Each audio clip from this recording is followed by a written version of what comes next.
This week on Life and Faith. How are we going to make the new world so that the people who are living forever can actually bear their existence within that world? The story that we tell ourselves about our own history is a big part of how we shape ourselves as individuals. By the time I got back, the President Hamid Karzai knew about it. I do not fear death in any way.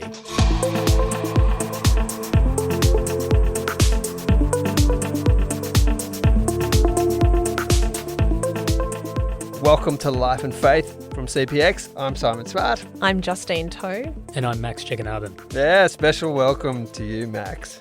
You'll be featuring more on Life and Faith for the next little while as Natasha's stepped off to have a baby. So we're very glad you're here, Max. They are insightful and eloquent shoes to fill, but I'm very excited to be here too. That's great. Great to have you on board. This episode of Life and Faith is released March 28, which is Maundy Thursday, or right on the cusp of the events of Easter. Good Friday, the day Jesus was crucified. Easter Saturday, when he lay dead in the grave. And, of course, Easter Sunday, when he rose to new and everlasting life. That's the claim of Christianity, and it is one that fires all the work we do here at CPX. Yeah, as you might be aware, a bunch of us at CPX have a go at writing and pitching Easter-themed articles to the mainstream press every year. Now, this is only my second year doing this for CPX, but some of us have been here a long time, and I hear you always have... A very long time. That's right. I hear you always have this same dilemma about Easter. What more is there to say about this, and what new angle can we come up with this year? It is a dilemma for me every year to write an Easter article. If this isn't too heretical to say, it almost feels like our own descent into the grave at Easter in terms of staring at the screen. What am I going to write? This is going nowhere. This is terrible. It's going to end in death and I'm going to lose my job and all the rest of it. Yep. But strangely enough, sometimes we emerge on the other side and it can feel like its own kind of triumph in a way. So I especially want to hear about that when it comes to your article, Max, but we're going to hear about that later. Sure. But this episode, we're letting you, our listeners, into the CPX writer's room as we discuss what we're writing about this year or hoping to write. Now, we've done a Life and Faith episode like this before where we talked about writing Easter pieces. So basically this episode is about trying to make old things sound new again. Now, we recorded this episode in the week before Easter, so Max, you're way ahead of me, having done it already. Well done. Thank you. Getting there, I hope. We're going to hear from Max a bit later about that experience. But before we get to the Easter Sunday experience, as Justine's described it here, we're going to go through some difficult times first, but take it away, Justine. Yeah, well, to kick us off, I caught up with Natasha, who's in the process of writing about Marilynne Robinson's book on Genesis, Reading Genesis. As you know, Marilynne Robinson is an author highly beloved by CPX, and she's now applied her skills to reading the book of the Bible, Genesis. So I started by asking her, Natasha, that is, given how tired and overworked she must feel at this point in the few weeks leading up to birthday, was she disappointed that Marilynne Robinson didn't write something with a more obviously Easter-friendly angle? I suppose part of the beauty of Marilynne Robinson is that whatever she's writing about, she's sort of writing about everything. Like in the world, she's writing about beauty and humanity and grace and freedom and joy and in a way that is not saccharine or generic. So, you know, this wonderful new book of hers, Reading Genesis, is about reading Genesis, but it's also about what it is to be human. And so, you know, Easter is like not that far a jump, I think. Can you give us a bit of a brief snapshot of what she's doing in this book and also what you're noticing as you read it? Is it that she's seeing something from an entirely different perspective that hasn't occurred to you before, or what's really staying with you? It sort of reads like she's a literary scholar and also sort of a theologian who's carefully reading through the book of Genesis, like sequentially, and taking us with her in a way that doesn't concede that much to the reader who needs to be convinced to be interested in Genesis. So like even, the first line is like, the Bible is a theodicy, a meditation on the problem of evil. Like she's not humoring you and being like, hey, here's why you should be interested. She's like, let's dive in here. And that's maybe potentially hard going for the first few pages. But then, if like me, you love her prose, you do kind of fall under the spell of what she's talking about. And she really does take you alongside her as she reads these texts that she deeply loves and has deeply meditated on, and has deeply meditated on all the people who've been deeply meditating on these texts for centuries, for actually millennia. And I think at the end of the day, what it's really about, there are themes that come up throughout it, such as how wrong we are when we think about the God of Genesis as this quite, distant, wrathful, scary God, that we actually have the opposite kind of reaction to what we should, that these stories are stories, we read vengeance into them because that's what we expect, but they're often, potentially always, stories where vengeance doesn't happen, where God chooses forgiveness and mercy and forbearance instead, even when judgment is well-deserved. So Cain kills his brother Abel, the first brothers. You've written a wonderful article yourself about sibling rivalry and it going back to Cain and Abel. Right before that, God has introduced this rule that's meant to limit human vengeance and also meant to acknowledge the sacredness, the sanctity of human life, which is that if someone takes a human life, then their life will be taken in response. That's a proportionate response. You take life, you lose life. But that's not what God does with Cain. Cain kills his brother, which is conceivably even worse than killing just anybody. So God doesn't not punish Cain, but he doesn't proportionately punish Cain. Cain goes on and lives and flourishes and has all these descendants who do all these amazing things. So in the case where you'd expect vengeance, actually you get this forbearance. So she is kind of often showing us, we think this is maybe a primitive text, an unsophisticated text, and it really, really isn't. And someone who has kind of the sophisticated reading and writing skills of Marilynne Robinson is well equipped to show us that. But I think the biggest thing for me that this book is about, and partly because it's a question that I wrestle with a lot and that really fascinates me, is kind of the disjunction between all of humanity, the multitudes of people, the generations, the nations, and the itty-bitty story of one person and one family line. So Genesis is kind of weirdly this cosmic narrative, God creating everything, and it encompasses all of humanity and God's relationship with them. But it's also like mostly the story of a bunch of petty family squabbles, these not very noble, not very upright people making all kinds of errors and getting all kinds of stuff wrong. And it's both at the same time.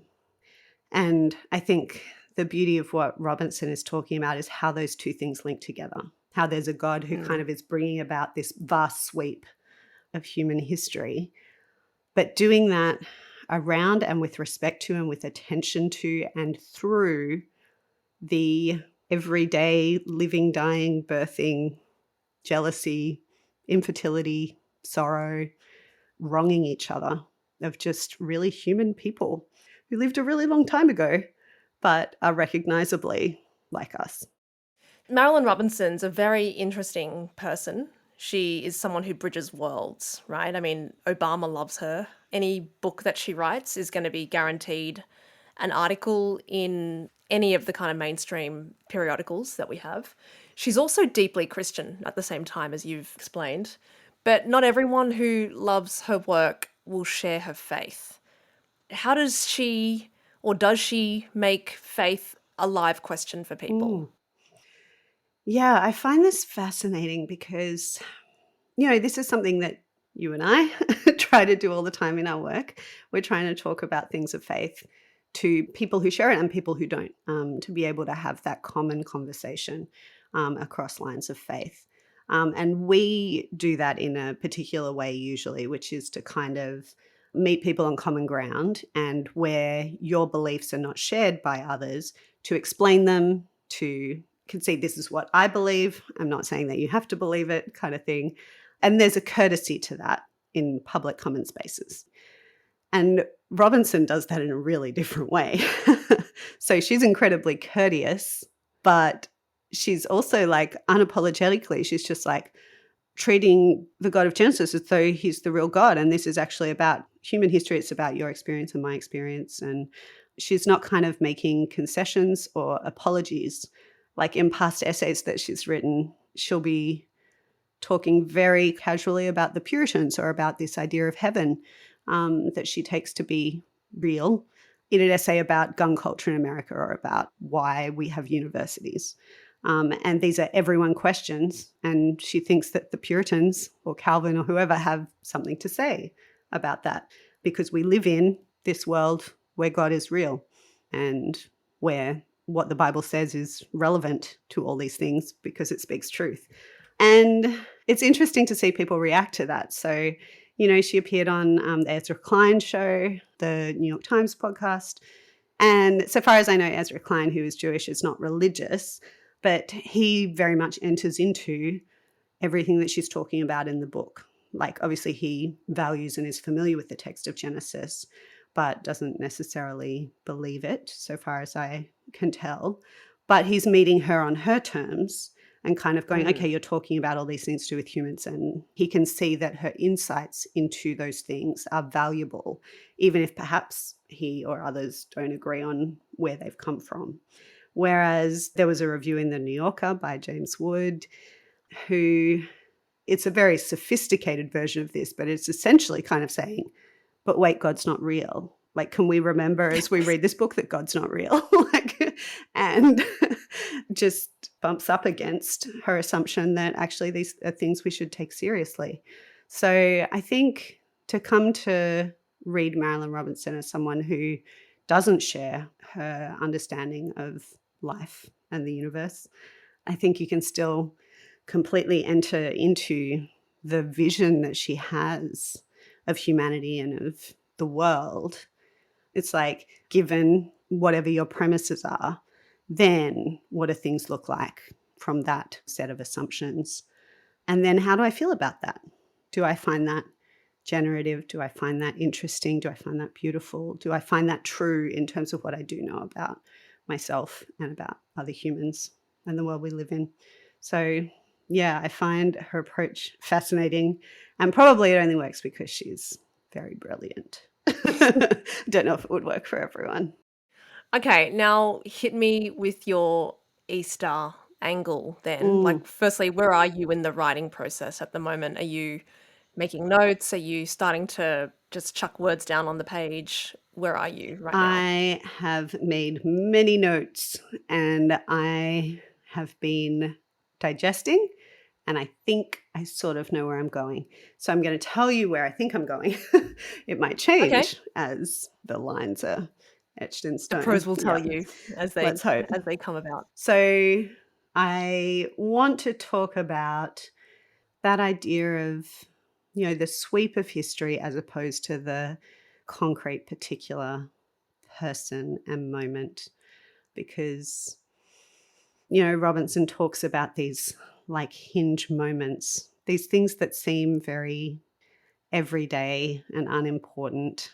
Jacob and Esau kind of having their brotherly clashes, and actually so much history hinging on what happens or doesn't happen there.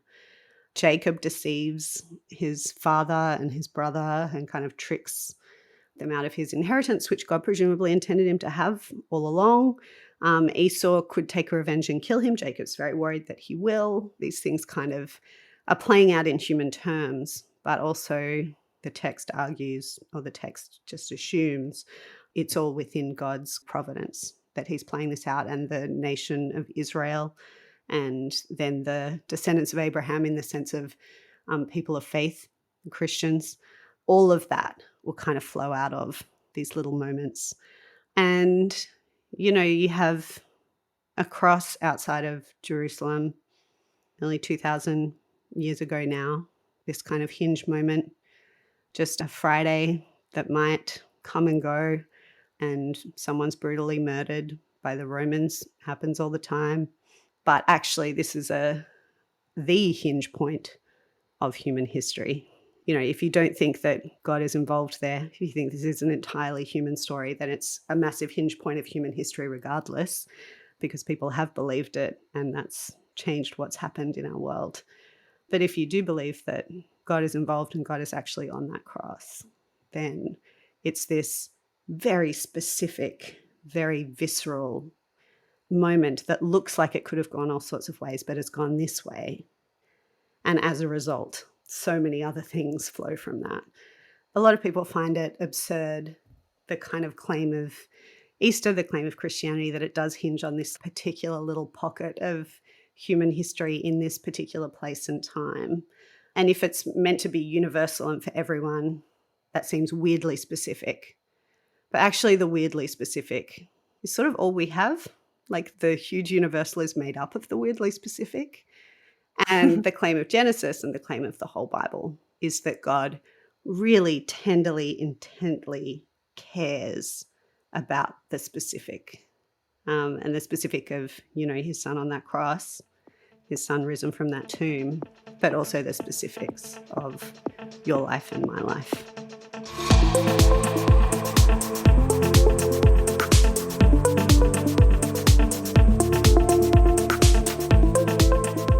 You're listening to Life and Faith, and we're talking about writing Easter articles. Now, hopefully by the time this episode's released, they'll be written and soon to be published. Now, the Easter story, of course, doesn't change year to year, but we do need to try to find ways of grabbing people's attention and reminding them of its relevance. And that's a challenge, and you know, for me at least, I'd say, coming up with something new and fresh. It's not just you. Each year, not just me. That's all of us. Yeah, and sometimes the articles, though, are evergreen. I've had situations, to be honest, where I've written one, hasn't made it into a piece, but I've pulled it up the year after and got it in. Reheated it. It's happened at Christmas as well, actually. So you've got to be patient in this game. Nothing is wasted. Yeah. Nothing wasted, exactly. And Justine, do you ever feel like this about your pieces? Yeah, absolutely. I remember I had a piece published in the Herald a couple of years ago. It was about public holidays and about our total work culture. And it was especially, I guess, timely because we were just emerging from lockdown and everyone was exhausted, but we felt this demand to, okay, get back out there, start doing all the things. And so I feel like that's always relevant. It's not, now I can't blame lockdown. I'm just permanently running. And I think just noticing, you know, looking around at each of us, it's only March and we're already feeling it. So that atmosphere hasn't changed very much since then. So speaking of dates, it's the case that sometimes the calendar and the moon are the things that push us along. Easter, not everyone knows this, but Easter is the first Sunday after the full moon on or after March 21 each year. So it's the autumn equinox for those of us who are in the southern hemisphere. So it's early this year, but sometimes Easter is very near to Anzac Day in Australia, which is April 25. Now, I've written about that before, where those two things seem to have a common theme in lots of ways and a whole lot of different ways, and we sort of teased that out. But it was interesting to me at how much meaning and significance is attached to, especially that idea of sacrifice, and that's why I wanted to sort of pick up on that. There are gravestones that I've seen at Gallipoli that say things like "not goodbye, but good night," or "our dear son who has lost his life to find it." And these are kind of very evocative terms and speak to a particular era too, because they're very common on the war graves to see these sorts of lines. But of course that reference that I made earlier is a line from Jesus, who says that whoever seeks his life will lose it, but whoever loses his life for my sake will find it. It's a very Christian idea of laying down your life in order to pick it up in its fullest and richest sense. And that was carried over in these gravestones. I found that very moving. And there's a very Easter theme in this, that true life is found in sort of surprising places, including in death and sacrifice. And at that time of year, we often think in those terms. Now, what about you, Max? Your piece that you've written is slated for The Guardian, which is great. Yeah. Tell us a bit about that. Yeah, thanks, Simon. I wrote this year about heroes and saviours, and specifically what all the superhero narratives in our fictional universes tell us about who we are and what we're looking for and what we're longing for. We have these superhero narratives that really consume and capture a lot of the public imagination, but what does that actually mean? Is it more about the escape? Is it more about the entertainment? Or are there deeper things in our human hearts that our love of superheroes from very young to very old ages seems to speak to? And I wind up exploring the difference between heroes and saviours, what the difference between these two things are. And what it really comes down to in my article as I explore these issues is the need for relatability. That's really the difference between superheroes that we kind of look up to that are a bit more beyond and abstracted from us, and saviours in our lives, the people and the things in our lives that really speak to us, that relate to us. And this isn't lost on, the writers of fictional superhero narratives either. Superman was a refugee, Spider-Man was an orphan. These things come up again and again, but they really just give us a glimpse, as many of the thinkers and scholars in this space have said, a glimpse into the spiritual nature of who we are and our need for rescue. I found it really interesting that you mentioned the sociologist John Carroll, who I believe, Simon, you talked to, right, on Life and Faith earlier about Harry Potter. And Max, this is what you write in your article. You say ancient Greeks honed the archetype of the hero with warriors like Homer's Achilles, but it was Jesus who introduced the paradigm of the saviour. And I find that so interesting because I've heard people talk about the distinction between like heroes from the DC universe versus heroes from the Marvel universe, and how all these Zack Snyder heroes are really about enlarging themselves, whereas all the heroes in the Marvel universe, Spider-Man, Captain America, etc., they actually do sacrifice. Right. So it's a weird thing where Jesus, maybe, if this is right, has shaped our idea of heroism in a way. Yeah, I think that's right. And I've definitely found that, not just in my life, but when I look at the broader picture of what's out there in terms of superheroes, heroes become saviours when there's an element of sacrifice, and when there is a transition and even a transformation from exhibiting greatness, which we all love, to something that I think is far more profoundly relatable, which is goodness. And so when we think about some of these heroes out there, from people like Mother Teresa through to Harry Potter, we see glimpses not just of greatness, but we see this thing called goodness, which always comes with sacrifice, and as John Carroll correctly says, has traces of Jesus in it. Yeah. There's tons of films and novels that Right. picked up on that theme, right? Yes. And people love it. There's something very Well, they attractive love about it, Yes. but then you also mentioned Plato, right? Yeah, like just what you were now saying about greatness and goodness. Yes. And how goodness is a higher bar in some ways. But you mentioned Plato. I'd never heard this before. Maybe you should tell us about that. What do you say about Plato in your piece? Well, Plato talks about in one of his works, The Apology, and he's actually referring to the life of Socrates kind of in an indirect way, but he talks about what would happen if someone came along that perfectly embodied truth and goodness and virtue in its most perfect form. And Plato's hypothetical speculation was if someone like that ever came into the world that embodied perfect truth and goodness, that we wouldn't be able to handle it. The broken human condition couldn't handle it, and so we would kill them.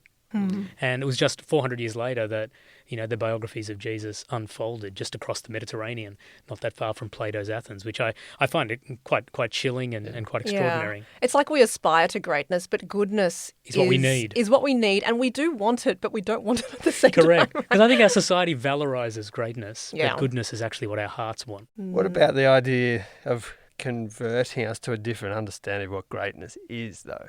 Yes, I think that's right. And I think deep down for me, where in looking back on my life as a Christian and looking at the Easter story, that's what Jesus does. He redefines what greatness is, and he infuses it with things like goodness and sacrifice, some of these deeper things that human hearts are looking for. His famous line in Mark's Gospel where he pulls his disciples together and says, you want to know what greatness is? You've got to become a slave to other people. Right, right, spot on. Then he kind of lives that out. Yeah. Okay, tell us about the writing process, because I remember a couple of days in the office where you were looking a bit down in the dumps. Now, what was this piece like to write? Yes, well, as you know, I'm relatively new at this. I'm not a seasoned pro like the rest of you are. And so it's always a little bit terrifying and exciting at the same time. But I quite enjoyed this one because it started with me just looking back through my childhood. So this is the article I wrote tracks a lot with my personal story of faith. And I started off as a kid, like many kids, fascinated with superheroes, specifically Superman. And I was a big Superman guy, and he Love Superman. loves Superman, right? Yeah. He is Batman. Yeah, they don't make them like they used to with either of these guys. But as I got older, for me, my love for Superman really gave way to my reliance and dependence and admiration of far less quote-unquote super people, but just extraordinary people in my own life. My parents, then later my wife, my friends, people that I would consider my heroes now are not the kind of heroes I used to deify and valorize when I was a kid. And so the article just kind of explores that kind of grafted and gave the backbone to a lot of the writing framework, I think, and then it just kind of flowed from there. But it's always a nerve-wracking process, writing and then rewriting and then revising. And thankfully we're blessed with a fantastic writing ecosystem here with this team, so I'm always very grateful for that. But yeah, got there in the end. And Max, did your kind of shift away from the superheroes towards, other people come at the same time that you realise Superman, depressingly, isn't real? It did come at a similar time. Yeah. I think even when I realised it wasn't real, I think that gave way to me thinking, well, maybe I could be Superman. Yeah. So I lived happily in that delusion for a little while and then shifted back to reality. Yeah. But enough about me. What about you guys? Didn't you both want to write about death denial, and what happened there? Yeah, well, the one idea I had, I think Justine's taken. She stole it. So I'm back to the drawing board, but she's done a great job of it, so it doesn't matter. It's fabulous. Look, if I can blame anything, I can blame my writer's block, which made me a thief. Look, you've written a lot about immortality, and that's this idea that you want to pause at the best part of your life and linger there forever using exercise and, Pilates and all the rest of it. It's like how Jennifer Aniston looks the same as she did when she was on Friends, back in the 90s. Yeah. Always. But I took this idea of death denial through the hinterlands of Silicon Valley biohacking. Right. Yeah. Particularly inspired by this guy, Brian Johnson, who is a tech billionaire and an entrepreneur. And he's 46 years old, but he gets a group of scientists to kind of manage his diet, to monitor all his inputs and outputs. And the idea is that he wants to have the body of an 18-year-old forever. And so far, people have said that he now has the bones of a 30-year-old and the heart of a 37-year-old. Wow. So how you can measure these things is one thing. But It doesn't look great, though. it might be one of those things where maybe you don't live forever, but it just feels longer. Feels like forever. Maybe. But there's a lot of green juices involved and carefully calibrated exercises and so on. So Brian Johnson basically wants to live forever, and he thinks that science will help him do that. Yeah. Fascinating, right? Fascinating. Now, you make the point that, these aspirations to cheat death, that they're actually very religious, but they're just rebranded in a way. Can you expand on that a bit? Yeah, so I've talked about this before, but this idea that maybe Silicon Valley types aren't into God anymore, but their dreams of the kind of society they're trying to build or the particular life they want to live seems just scooped up from the Christian idea of immortality and all the rest of it. So, yeah, it's interesting. It's like religion in new guises, but among a people who would not see themselves as typically religious. Yeah, it's a beautifully written piece. But interestingly, as you were writing it, you described it at one point as being such a downer. Why is that? I suppose I felt like it was a really depressing read because I make the case that, the 3 days of Easter, let's say Good Friday when Jesus goes into the grave, Easter Saturday when he's lying dead there, and then Easter Sunday when he rises to new life, those 3 days in some ways capture the human condition. Right. In terms of we know death is coming and we really desire life, or we desire to extend life indefinitely, but we live in Easter Saturday, or life feels like Easter Saturday. We're permanently stuck between life and death, or death and life in this case. And so the further I leant into that idea of what life is like just on Easter Saturday, without Easter Sunday coming, right? Just your hopes that one day you can live forever. It just felt really grim. Because you're left with this idea that all of it is just a fairy tale. Like any kind of goodness, any lasting justice, any love is just something that we have to tell ourselves so we can put another foot in front of the other. So we can just get through the day. Yeah. Yeah. So I felt like it was quite depressing in that sense. That's why it's a downer. Yeah, sure. That's fair enough. There's more hope in it than I think you realised when you first wrote it. Okay, all right. But that's fair. Yeah, you did emerge from the Good Friday-ness. Yes, from the shadows. Whatever you were feeling. Yeah. And one other thing, Justine, you make a distinction between individual and social transformation. What did you mean by that? Yeah, so if just say Brian Johnson can solve the death problem, that seems to make it... Which seems a bit of a long shot sure, at this stage. but Yes, let's just go okay. with it, right? Like, it would probably be mostly open to people who are kind of like him, Yes. right? Very rich and very powerful. And I just want to, follow the logic and say that, look, even if you can get all the rich and powerful to live forever, is that really going to fix our problems? Yeah. Or is it going to make it worse? The problems are deeper than No, just that's our right. immortality. Just dying. Yeah, solving the death issue is only one piece of the puzzle. It's like we want a new world. How are we going to make the new world so that the people who are living forever can actually bear their existence within that world? So Right. you need a transformation that is kind of much bigger than just solving the problem of how can I live forever. Yeah, the longing is shared, right? So the sort of secular person like him who's trying to do it all without God is similar to but very different to the believer who thinks, yeah, I long for this too, but I actually think it's beyond us, but God can do it, and only God can Right. do that. That to me sums up a lot of this sort of wrestling for human achievement that can only take us so far. Yeah, and you've written about this too, right? In terms of there's a cosmic kind of restoration in store for the cosmos. That's right. I think that what we've touched on here is all this very important element of the Easter story, which is the darkness, the brokenness, the failures, the ways in which we're all recognizing that life isn't what we can imagine it to be. And we're all, if we're at all thoughtful about this, conscious of it. But this is a story that says, yes, that's true, but there's a possibility. Because of the claim of the resurrection, there is this window into a possibility.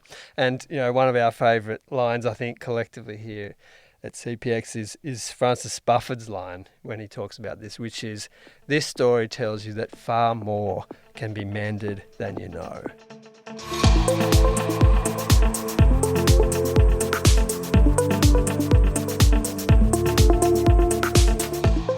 You've been listening to Life and Faith with me, Simon Smart, Natasha Moore, Max Jagannathan and Justine Toe. So do keep an eye on our socials to see the Easter articles as they're published, or you can sign up for our newsletter to keep up with all our content. There's a link in our show notes. And if you've enjoyed this episode, please share it, send it on to someone else. And as always, a big thanks to our producer, the long-suffering Alan Douthwaite. So long-suffering. And happy Easter. Happy Easter. Happy Easter.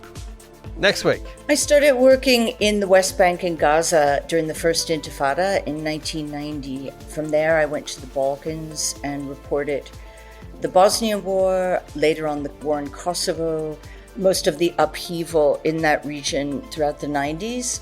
I also worked in Africa extensively in that time. Later, after 9/11, I reported from Afghanistan, Iraq, and then the Arab Spring, as well as the war in Syria for many years. So I think it's around 18 wars and sadly 3 genocides over 35 years now.